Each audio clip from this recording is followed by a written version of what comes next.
శ్రీమాత్రే నమః. సద్గురు జ్యోతిష్యాలయం నుండి 2026 జూన్ నెల 22వ తారీఖు నుండి 28వ తారీఖు వరకు ఈ వారం రాశి ఫలితాలు ఎలా ఉన్నాయి?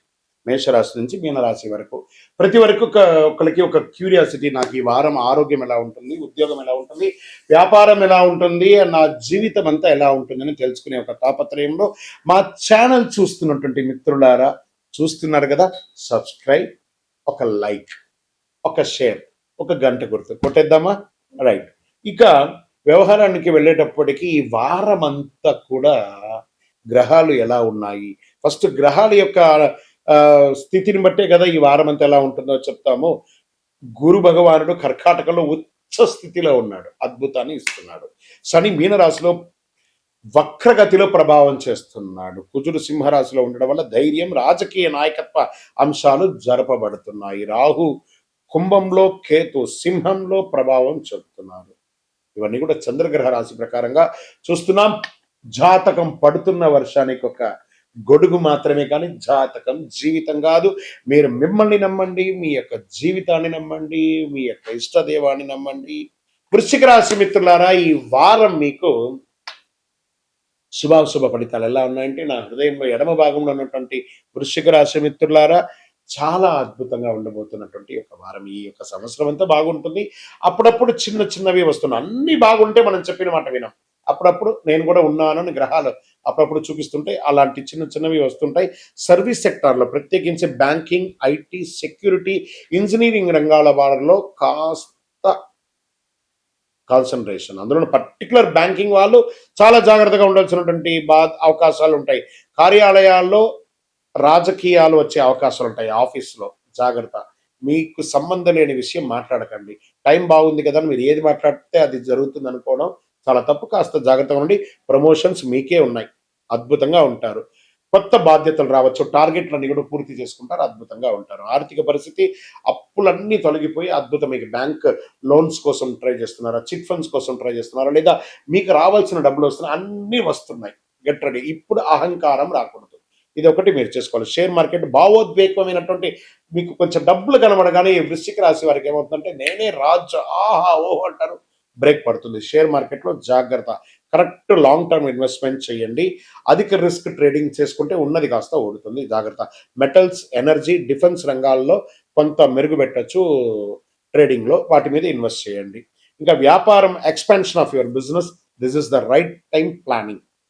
పాత కస్టమర్లు మళ్ళీ స్పందించే అవకాశం ఉన్నాయి. కొత్త ఒప్పందాలు కుదుర్చునే అవకాశం ఉన్నాయి. నిర్మాణం, ట్రేడింగ్, టెక్నికల్ సేవల రంగాల్లో చాలా బాగుంటుంది. కోర్టు వ్యవహారాలు మీకు అనుకూలంగా వచ్చే అవకాశాలు బాగా కనబడుతున్నాయి. రియల్ ఎస్టేట్ చేస్తున్నారు, కన్స్ట్రక్షన్స్ అండ్ కన్స్ట్రక్షన్ మెటీరియల్స్, ఇవన్నీ కూడా చాలా బాగుంటుంది. రిజిస్ట్రేషన్స్, డాక్యుమెంటేషన్ చాలా జాగ్రత్తగా చూసుకోండి. రాజకీయ నాయకులలో స్ట్రెస్ ఉంటుంది, అనుకూలం ఉంటుంది, పదవి యోగం కూడా ఉంటుంది, యోగంగా ఉంటారు. సినిమా కళాకారులు, నటులు, దర్శకులు, రచయితలు, అన్ని రంగాల వారు కొత్త ప్రాజెక్టుల కోసం ప్రయత్నం చేస్తుంటారు. అవన్నీ సక్సెస్ అవుతుంది. సోషల్ మీడియాలో ఎక్కువ యాక్టివ్గా ఉండండి, మీరు చాలా గుర్తింపు పొందుతారు. విదేశీయ ఉద్యోగం చేసే వాళ్ళకి వీసా డాక్యుమెంటేషన్ పనులు ముందుకు సాగుతాయి. ఒకవేళ ఉద్యోగం లే ఆఫ్ అయిన వాళ్ళకి కూడా మళ్ళీ కాల్ లెటర్ స్టార్ట్, కమాన్ వచ్చి జాయిన్ అయిపో, పర్లేదు ఇప్పుడు అన్ని సెట్ అయిపోయిందని మీకు పాత కంపెనీ అయిపోవచ్చు, లేదా కొత్త కంపెనీలో కూడా అవకాశాలు, చాలా చాలా అవకాశాలు ఉన్నాయి. అద్భుతంగా ఉంటారు. కుటుంబ సభ్యులు వచ్చేటప్పటికి ఒకరి పెద్దల ఆరోగ్యం పట్ల శ్రద్ధ వహించాలి.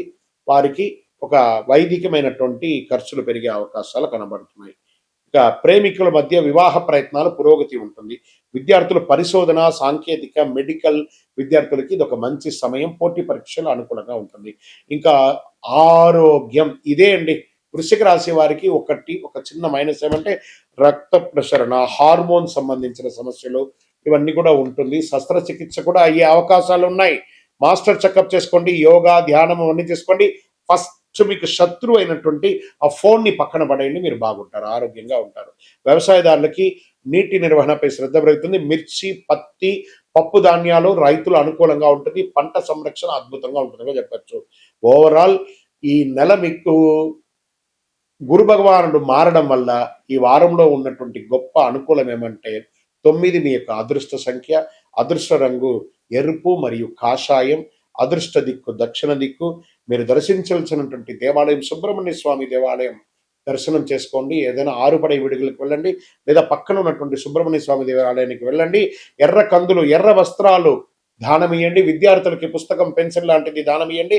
అన్నదానం చెయ్యండి. అద్భుతంగా ఉంటారు. వృశ్చిక రాశి మిత్రులారా, ఈ సంవత్సరం అంతా మీకు జాక్పాట్ ఇయర్ అని కూడా చెప్పచ్చు.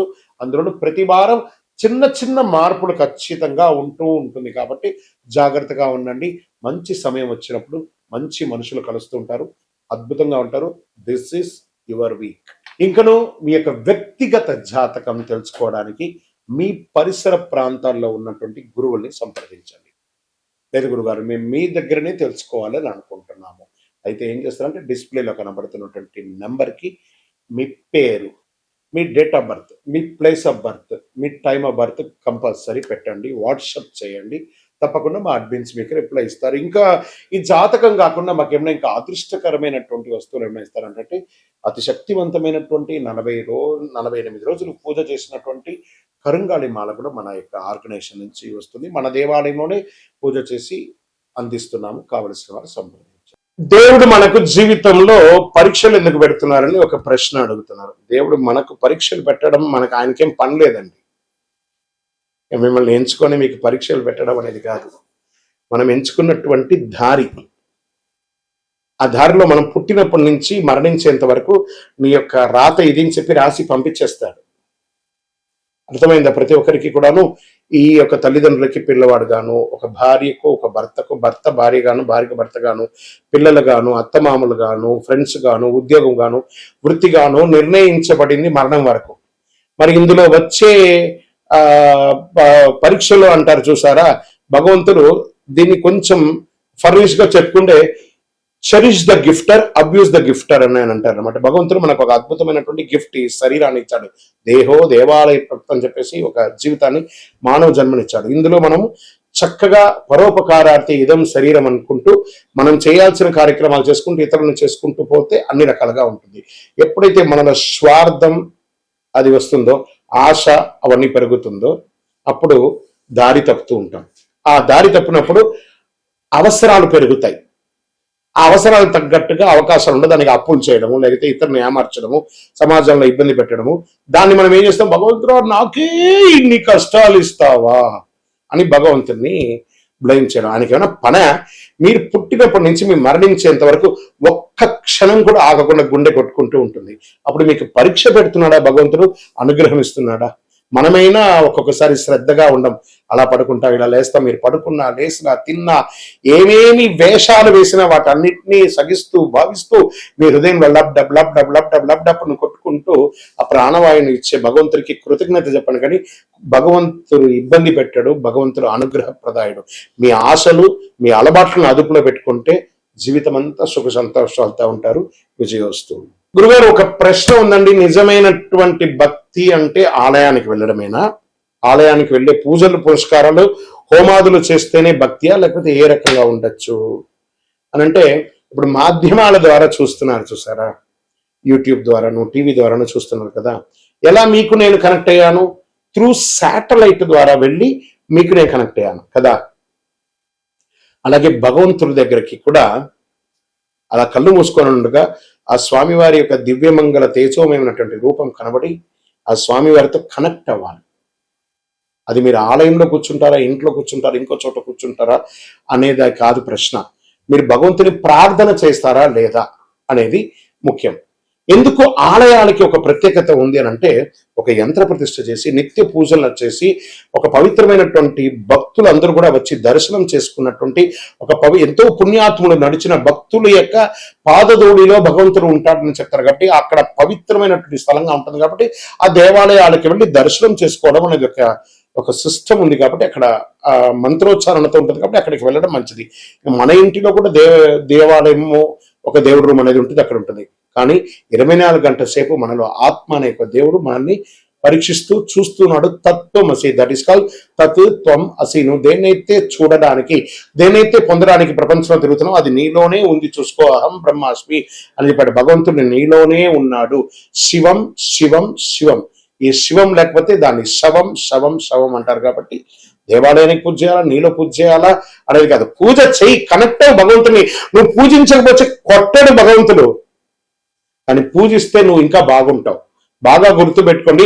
ఆర్గ్యూ చేయడం వల్ల మనం బాగుంటామా నెగిటివ్ అవుతామా అని అంటే, ఆర్గ్యూ చేయడం వల్ల నెగిటివ్స్ వస్తుంది, కానీ నువ్వు ఆర్గ్యూ చేయకుండా సైలెంట్ గా ఉంటే బాగా అయిపోతామంటే బాగా అయిపోమట, కానీ నెగిటివ్ అనేది తగ్గిపోతుంది. చాలదా? అదే భగవంతుడు దేవాలయానికి వెళ్ళడం, మనం చేయడం అనేది కర్మ ఫలితం తప్పకుండా మనల్ని చేరుతుంది. అంటే కర్మ రిటర్న్స్ అంటారు చూసారా? అవును, ఎదుటి వాళ్ళకి ద్రోహం చేయాలి అని అనుకుంటే ఇక్కడ చూడండి, చెయ్యి నేను ఇలా పెట్టాను, నేను నిన్ను ఇలా ఇబ్బంది పెడుతున్నాను అని ఒకటి చెయ్యి అక్కడ చూపిస్తుంది. ఇక్కడ 1, 2, 3 వేళ్ళు నిన్ను చూపిస్తుంది, పైన భగవంతుడు చూస్తున్నాడు. 3 వేలు సమాజం నిన్ను చూస్తుంది, భగవంతుడు పైన చూస్తున్నాడు. కానీ నువ్వు చూపే వేలు ఒకటే అనమాట. అఫ్ కోర్స్ నువ్వు ఎవరికైనా చెడు చేస్తే 4 రకాలైనటువంటి చెడు నీకు రిటర్న్ ఖచ్చితంగా వస్తుంది. నువ్వు మంచి చెయ్యకపోయినా పర్లేదు, కానీ చెడు చేయకుండా ఉండు. అదే ఇతరులకు చేసే సమాజంలో ఒక మంచి విశేషం. అందుకే కర్మ రిటర్న్స్, విజయోస్తు. కృష్ణుడు మహాభారతంలో యుద్ధాన్ని ఎందుకు ఆపలేదు? ఇక్కడ మీకు మంచి ప్రశ్న. ఆయన కూడా, కృష్ణుడు కూడా యుద్ధం చేయమని చెప్పలేదు. మీరు బాగా గుర్తుపెట్టుకోవాలి. రథసారథిగా అర్జునుడికి పార్థసారథిగా కూర్చున్నాడు ఆయన. ఈయన పోయి యుద్ధం చేయడం, కర్మణ్యేవా నివాసస్తే మాపడే సుఖదాసన. ఈయన ఏం చెప్పాడు? మనమందరూ కూడా 732 శ్లోకాలు ఉన్నటువంటి భగవద్గీతను శ్రీకృష్ణుల వారే మనకు అందించారు. కొన్ని అధ్యాయాల వరకు ఆ అర్జునుడు ఆయన ఒక రైడర్ లాగా చూశాడు, ఒక సారథి లాగా, ఒక డ్రైవర్ లాగా చూశాడు. అప్పటి వరకు నేను క్షత్రియుడిని, నేను ధర్మరాజు యొక్క తమ్ముడిని, పంచపాండవుల ఒకరిని అనే ఒక ప్రౌడ్ తోనే ఆ అర్జునుడు ఉంటూ ఉంటాడు. ఆ యొక్క 11వ అధ్యాయాన్ని చెప్పేటప్పుడు విశ్వరూప అవతారం ఒకటి వస్తుంది. ఆ అధ్యాయంలో స్వామివారి విశ్వరూపం ధరించి అర్జునుడికి దర్శనం ఇస్తాడు. దర్శనం ఇచ్చి అప్పటి నుంచి అర్జునుడి యొక్క బాడీ లాంగ్వేజ్ మారిపోతుంది. ఎందుకంటే స్వామి ఎటు తల ఎత్తినా స్వామి వారు కనబడట్లేదట. అంటే అంతటి మహానుభావుడికి యుద్ధం ఒక లెక్కన కాదు కదా. ఎంటైర్ భగవద్గీతలు ఎక్కడ కూడా యుద్ధం గురించి చెప్పలేదు. స్వామివారు చెప్పినటువంటి ఆ 700 శ్లోకాల భగవద్గీతలో కూడా యుద్ధం గురించి మాట్లాడలేదండి, జీవితం గురించే మాట్లాడారు. శ్రీకృష్ణుడు జీవితాన్ని ఉపదేశించడానికే ఉన్నాడే కానీ యుద్ధం గురించి ఉపదేశించడానికి కాదు. మనం ఆనందంగా ఉంటే శ్రీకృష్ణుడు ప్రేమగా కనబడతాడు. మనం కొంచెం మాలిన్యంగా ఉంటే అది యుద్ధ వాతావరణంగా కనపడుతుంది. మన యొక్క బుద్ధిలోని మంచి చెడు రెండు ఉంది కాబట్టి ఆ మంచి చెడుని ఎదిగి నువ్వు ముందుకు వెళ్ళు అని భగవద్గీతలో యొక్క సారాంశంగా శ్రీకృష్ణుడు చెప్పారు. కాబట్టి అందుకే శ్రీకృష్ణుడు యుద్ధం చేయమని చెప్పలేదు, అధర్మాన్ని మాత్రం జయించమన్నాడు, కానీ యుద్ధం చేయమనలేదు. భయభక్తులతో ఉండాలి అన్నారు. భక్తి ఉంటే భయం ఎందుకు ఉండాలంటే భయభక్తులతో ఉండాలి. అక్కడ ఎదుటి కూర్చున్నది మనం ఒకళ్ళమే. ఈ ప్రపంచాన్ని ఏలే అఖిలాండ కోటి బ్రహ్మాండ నాయకుడు అక్కడ కూర్చున్నాడు ఎదురుగుండా. ఆయన చూసినప్పటికీ భయభక్తి ఉండాలి. దేవుని చూసినప్పుడు ఆ భయం ఉండాలి, భక్తి ఉండాలి. ఆ ఒక దేవుడు కనబడని ఒక గొప్ప శక్తిగా అక్కడ కూర్చున్నాడు. దైవం మానుష రూపేణ. అది ఎలా కనబడుతున్నాడు? తల్లిదండ్రిగా, గురువులుగా, సమాజంలో పెద్దవాళ్ళుగా, అర్చకులుగా, ఆరాధులుగా ఉన్న వాళ్ళని అందరినీ కూడా ఒక ప్రేమగా చూస్తే సాక్షాత్ భగవంతుని చూసినట్టుగా ఆ భయభక్తితో ఉండాలి అని అంటారు. ఆఖరికి మనకు విద్య నేర్పించిన టీచర్ దగ్గర కూడా భయభక్తులతో ఉండాలి. అదే దేవుడికి ఇచ్చే మన మర్యాద, విజయోస్తు. మనిషి యొక్క గొప్పతనం ధనంలో ఉంటుందా, ధర్మంలో ఉంటుందా అంటే పరోపకారార్థే ఇదం శరీరం. ఇతరులు బాగుండాలని ఎవరైతే కోరుకుంటారో వాళ్ళే దేవుళ్ళు. మంచి గుణం వాళ్ళ దగ్గరే ఉంటుంది. డబ్బులు సంపాదించాలి, డబ్బులు అవసరం ఉంది. ఆ డబ్బులు క్షేత్రస్థాయిని పెంచే విధంగా ఉండాలి, కానీ క్షేత్రాన్ని నాశనం చేసే వాళ్ళ దగ్గర ఉండకూడదని చెప్తారు. కాబట్టి మంచితనంతో ఉన్న వాళ్ళు అందరూ క్షేమంగా ఉండాలి మనస్ఫూర్తిగా కోరుకుంటారు. విజయోస్తు.